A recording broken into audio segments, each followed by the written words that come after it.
السلام علیکم ورحمۃ اللہ وبرکاتہ۔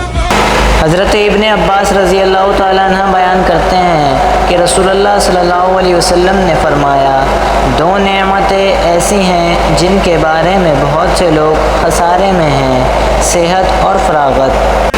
حضرت ابو ہریرہ رضی اللہ تعالیٰ عنہ بیان کرتے ہیں، رسول اللہ صلی اللہ علیہ وسلم نے فرمایا، تم اس وقت تک جنت میں داخل نہیں ہو سکتے جب تک تم مومن نہیں بن جاتے، تم اس وقت تک مومن نہیں بن سکتے جب تک تم باہم محبت نہیں کرتے۔ کیا میں تمہیں ایسی چیز نہ بتاؤں جب تم اسے کرنے لگ جاؤ گے تو تمہاری باہم محبت ہو جائے گی، آپس میں سلام پھیلاؤ۔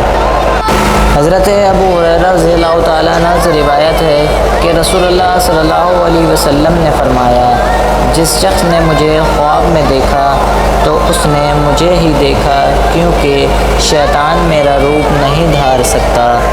حضرت ابو ہریرہ رضی اللہ تعالیٰ عنہ سے روایت ہے کہ رسول اللہ صلی اللہ علیہ وسلم نے ارشاد فرمایا، اپنے ایمان کو تازہ رکھتے رہا کرو۔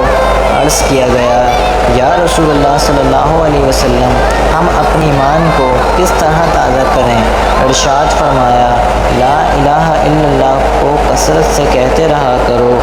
میں ایسے ہی اسلامی ویڈیو بناتا رہتا ہوں آپ سب کے لیے، تو کائنڈلی چینل پہ نئے ہیں تو چینل کو سبسکرائب کر لیے گا اور دوستوں میں لازمی شیئر کریے گا۔ Thanks for watching. خدا حافظ۔